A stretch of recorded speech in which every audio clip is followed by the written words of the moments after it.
So, Katie Lynn, would you rather talk about number 6 or number 7 this week? Saving the other for next week. Personally said. All right, 7 it is. She always picks the one with the harder pronunciation. Do you want to lead this one? So we're starting with number 7. Yeah, let's do number 7 right now. Coming out the gate with it. So, This is our main event topic for episode 8. Welcome in, guys. If you are just joining us live on Twitch, thank you for being here. Everybody out there, I appreciate y'all checking out the very first ever live episode of the Chris and Kadie Show. Mickey's son, I appreciate you for being here. No Celtics. I would say yes, Celtics. Ubar said, spoiler alert for episode 7. And Kumi said that I make him big all the time. We don't need to talk about that here on the channel. We just got done talking about balls. The wife might be watching, and remember, refer back to the National Celebration Days. We don't want to make a ginger snap, do we, Kumi? Nope. All right, Katie, take it away. Okay, so I'm going to go ahead and read the name of this article. The U.S. Supreme Court allows access to abortion pill unanimously rejected Texas challenge. So, this is also in the High Court's first abortion-related ruling since it overturned Roe v. Wade in 2022. Fun fact. So, the name of this pill is, you might have to help me, Mr. Bilingual, You're the one that said cojones. I'm not the bilingual one here. Come on. This is not Spanish. It's called mifepristone. Mifepristone. Okay. I was gonna say mifepristone, so there we go. Okay, it's a common abortion inducing medicine, and it's going to remain on the market without additional restrictions after the U.S. Supreme Court unanimously rejected an anti-abortion group's challenge to the drug's approval. Like I said, it's the first abortion-related ruling since it overturned Roe v. Wade in 2022. The 9 justices ruled to change nothing about the drug's legal status. The ruling is a rebuke of the Fifth U.S. Circuit Court. God, that's a mouthful. Circuit Court of Appeals and District Judge. I'm not saying that name. Matthew. Something. You got it. You got it. You want me to say it? Where is his name? Matthew. Where are you on the article? I don't see you on. Hey, Kaczmarek? Watch your mouth. Kaczmarek. Yeah, let's go with Kaczmarek. Yep. Of Amarillo. Anyway, the opinion was written by Judge Brett Kavanaugh. Got that one. With the concurring opinion by Justice Clarence Thomas. Medication abortion typically performed with a combination of that medication and misoprostol. Misoprostol, yes. Very close. Okay, I've heard of that one. I forgot how to pronounce it. Anyway, it's most common abortion method in the United States. In the nearly 25 years since it was first approved by the U.S. Food and Drug Administration, mifepristone, mifepristone. I can read all day and make it make sense in my brain, but coming out of my mouth is a different story. Anyway, it has been conclusively shown to be safe and effective. So I just wanted to mention a couple of things that are interesting and important to me after reading this article that might be lost on some of our audience that might feel somewhat some way or another on this topic. Number one, this was a unanimous decision by the highest court in the United States of America. That means all 9 justices voted to upkeep the availability of this drug as a form of abortion, essentially an abortion method in this country. Now, this drug is used for other things as well. A lot of those things are indicative of women's health. This drug is typically, it helps with hormonal things and birth control at times. Like, there's a lot of different things. There's a lot to unpack about the drug itself, but that's not what we're talking about. We're talking about the decision. And the decision was unanimous. That means all 6 conservative judges and all 3 liberal judges all agreed that this drug is constitutional. It is Absolutely. allowed in this country, which means that's it. That's the end. So as of this moment in time, that will not be struck down. Now, can it be in the future? Of course it can, right? Like Roe v. Wade was overturned at one point. Yep.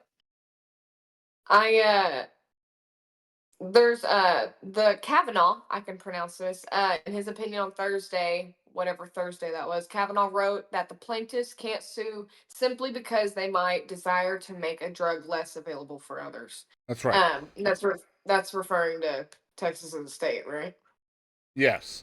So there were essentially the way the case started is because there were doctors in Texas that didn't like the fact that the drug was being made available for abortions, and they sued to have it not to essentially block it, to say that it was unconstitutional. You would a little side rant. You would think as a doctor, wherever you may be, um, you would care about all health, not just physical health, but mental health of your patient, of the people you are seeing. Right. That the fact that that came from doctors like bewilders me. Like, well, it. You got to remember that doctors, just like regular human beings, have agendas and biases and all of those things as well. Yeah. So you're going to have doctors that are for things and doctors that are against things, and you're going to have doctors that are experts and say that they're experts on this, and other ones that disagree. It's like having a murder case, right? You have experts on both sides who both claim to know what the hell they're talking about, but don't like nothing adds up. They don't agree with each other. I mean, that's just the way it is. Yeah.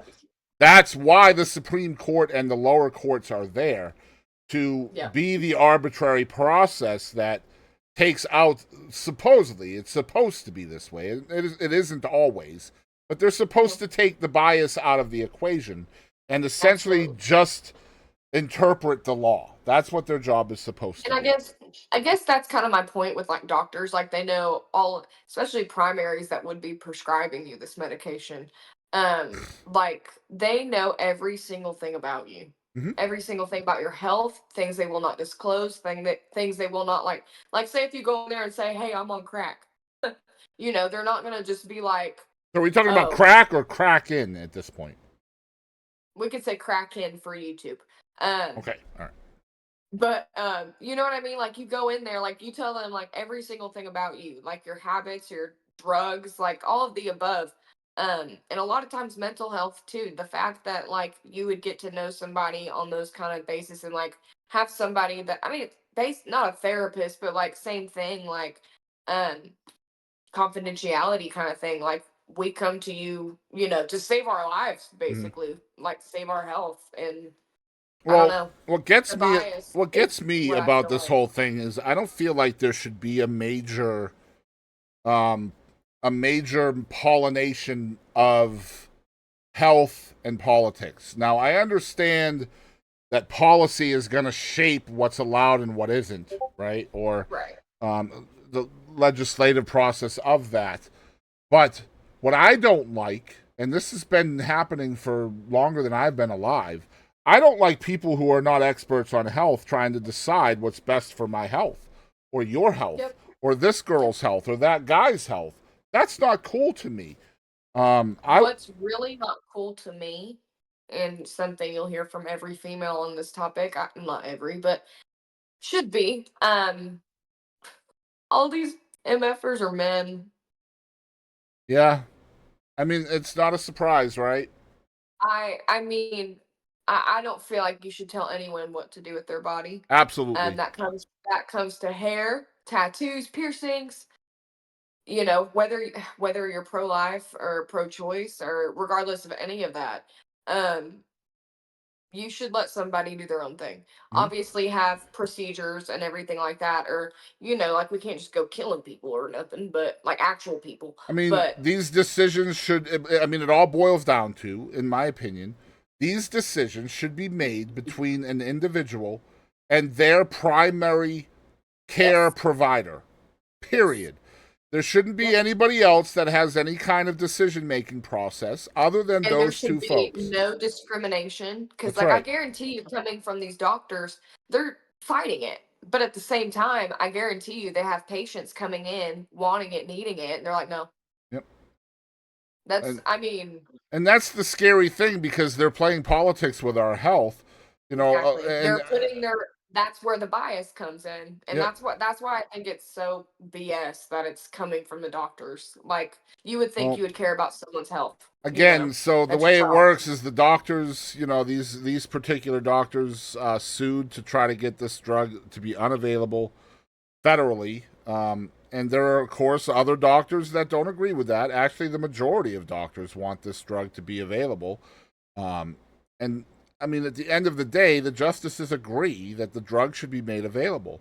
Now, Fubar makes a good point in our live chat that the drug was determined to be dangerous in the state of Louisiana, which is true. But again, how much of that do you believe when it's determined to be dangerous, perhaps, by Every biased freaking politicians? medication, every medication is dangerous. Well, that's the first part of it, right? But again, we shouldn't let our elected officials tell us what's dangerous for us, right? If they don't know what is or isn't, right? These kinds of decisions should be made between an individual and their own primary doctor who they're paying or whatever to give them the best medical advice. Absolutely. And nobody should have to leave their home state or their home area to have to get the care they constitutionally should get. Period. There's a quote on here that the ruling reads that I really appreciate, and I think it's really well said. Federal law fully protects doctors against being required to provide abortions or other medical treatment against their consciences. Yeah. God. Whew. And therefore breaks any change of causation between FDA's relaxed regulation of I can't say this damn medication Mifepristone. and any asserted conscience injuries to the doctors. What I That was a really, lot of big words yeah. that repeated themselves and hurt my eyeballs. What I really like from the ruling, which was dropped last Thursday, from Brett Kavanaugh, he wrote that the plaintiffs can't sue simply because they might, quote, desire to make a drug less available for others, unquote. So, why is that important? I'm going to tell you why that's important. Because this ruling is going to apply not just for this drug, but for every other drug as well, right? So the way the process works is the Federal Drug Administration, the FDA, decides whether a drug is potentially dangerous or if the reward outweighs the risk and how to make it available or whether to not make it available or whatever. But once the FDA approves a drug, then it is federally available and federally allowed as long as it's not blocked by a court. So what's interesting about this again is desire to make a drug less available for others. He's not talking specifically about mifepristone here. He is talking in vagary in saying a drug. That means all drugs. That means if a drug is federally approved by the FDA, then people cannot sue just to make it less available for people. There's another quote, and I think it states it very, very well in a nutshell. Allowing doctors or other healthcare providers to challenge general safety regulations as unlawfully lax would be an unprecedented and limitless approach and would allow doctors to sue in federal court to challenge almost any policy affecting public health. Yep. And Fubar makes another great point. The pharmaceutical industry is a joke. A prime example is the movie The Dallas Buyers Club. Completely agree. The pharmaceutical industry, just like any other big industry in the country, they are here for one reason and one reason alone, and that is to line the pockets of everybody within their industry. And they could give two flying pieces of crap about you and me.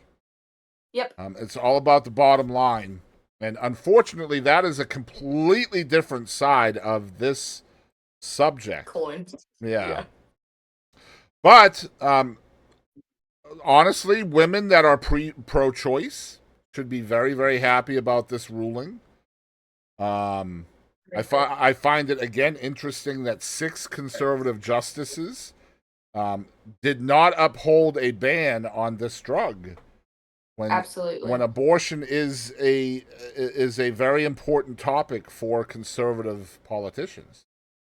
This kind of subject hasn't personally come up in a conversation, to discriminate against or whatever.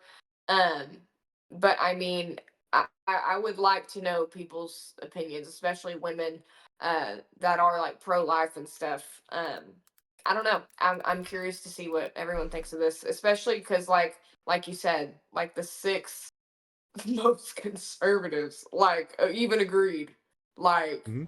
you know this should be available. So I'm curious to see other people that are like pro life how they feel about I it. would love to see people comment down below as well. Keep it kind. I am not going to allow any kind of disgusting comments, so keep it kind.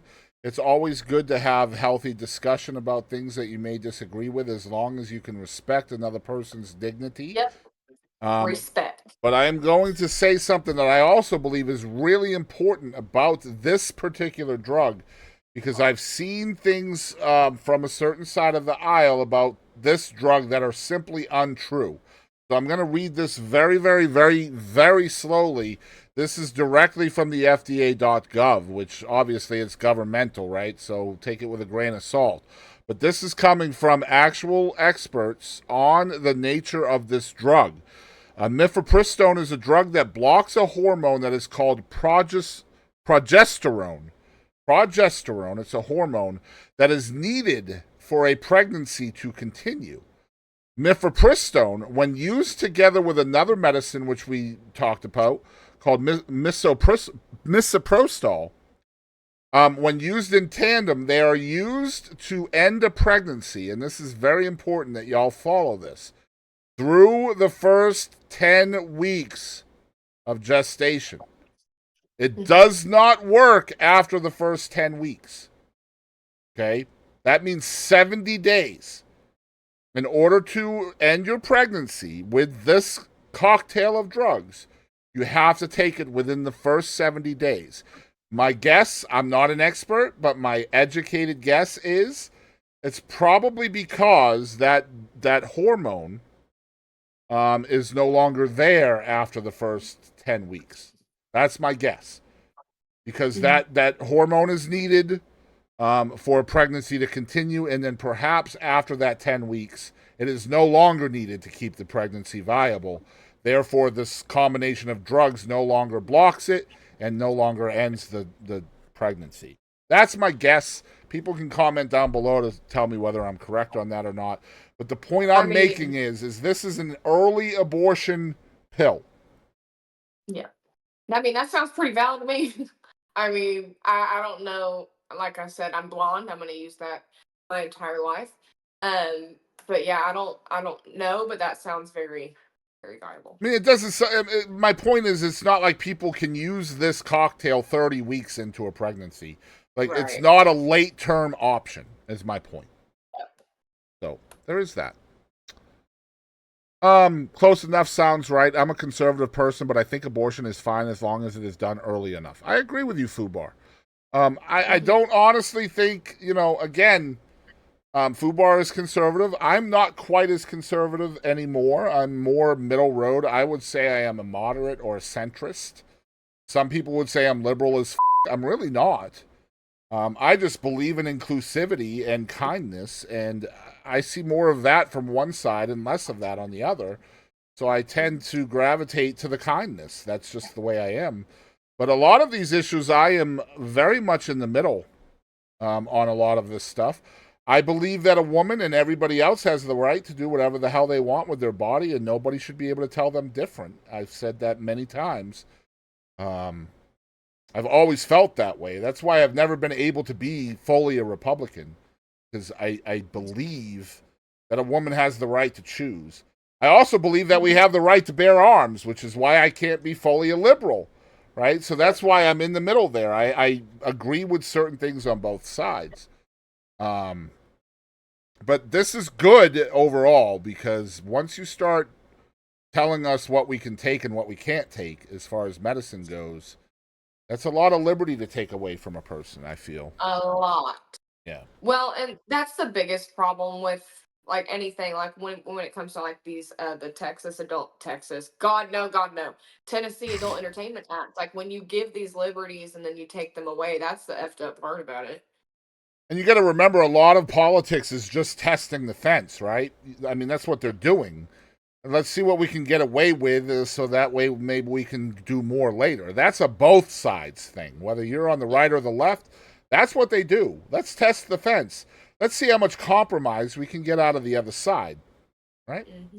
And so the Supreme Court, which is heavily skewed towards the conservative side right now, everybody would agree with that. I feel like they are also making compromises here because in the same week, they disallowed the ban on this drug, but they also overturned a ban on bump stocks in the same week. So, which I don't know how I feel about that either. I'm a strong proponent of the Second Amendment, but at the same time, I also believe that there has to be some regulation on the Second Amendment as well. I don't know if that regulation necessarily needs to be bump stocks. I don't know. But when I see those two issues come out nearly, 48 hours from each other, that smells of compromise to me. Yep. You know what I mean? So I hope that's not what's happening because I don't want compromise from justices in this country. That's not what the Supreme Court and other courts are there for. They are here to interpret the Constitution and tell us what's legal and what isn't. And then all the compromise is supposed to happen in the other two branches. Right? Mm-hmm. So that's our main event this week. Mifepristone is not banned in this country. It was unanimously approved as a drug. That means I do believe, I could be wrong, but I do believe states cannot ban it now because it has basically been approved by the Supreme Court. I don't believe a state can come along and say no, we don't agree with that and still ban it. So I could be wrong. But if that were to happen, if a state tried to do that shit, then that would also end up in the Supreme Court. It'd be Texas. Well, there are other states that could possibly try it as well. Overall, I've seen a lot of conservative states that are not doing real well with the banning of abortion in their states. Ohio had a measure where they kept abortion legal. Kentucky, the governor in Kentucky signed a bill where abortion would not be banned in Kentucky. I think West Virginia did the same. Those three states are somewhat conservative, Kentucky especially. So I find it interesting during an election season, all of these little things that are happening that are clearly because of an election coming, They ain't little things. My son Toby said they are also here to make sure that he wins PUBG games.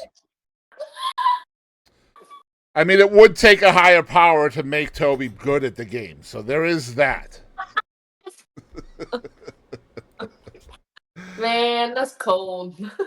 And Funkamon, I mean, people with a conservative attitude can have non-conservative beliefs and still be conservative. I did it for a really long time.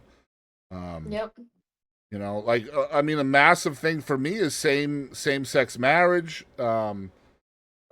different what do you call it, biracial marriage. There are things that conservatives don't agree with that are just not cool.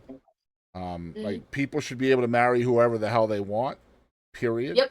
People should be allowed to love whoever they want. And the big thing for me is people should be allowed to exist without fear of existence. Yep. And I've been very vocal about that. But yeah, we've been live on Twitch for the very first time. This was a reward that was unlocked by reaching a goal. Katie, thank you for letting us go live this week. It's been a lot of fun. I've enjoyed the interaction with everybody, the questions, the comments. I'm about it. Fun. Fubar, I agreed to that as well. I have a theory on the bump stock issue, and it's not something I would like to talk about on a podcast for sure. But I have a kind of a conspiracy theory on bump stocks, and that's why I don't really want to talk about it in this space. But I will perhaps message you and tell you my theory. I think you may be there with me, perhaps. But Fubar and I are the perfect example of two human beings, one who's more conservative, maybe a little more conservative, not really far conservative, and somebody like me who leans a little more left. I have purple hair. He's from Iowa. We're not two people you would think would get along, and we get along fabulously. He lives in Iowa. I'm in Texas. He's probably him and Kumi are two of my best friends in the world. So, and I promise we don't all three agree on every single issue. But we all agree that hate shouldn't exist and that kindness is effortless, and Absolutely. that's what matters.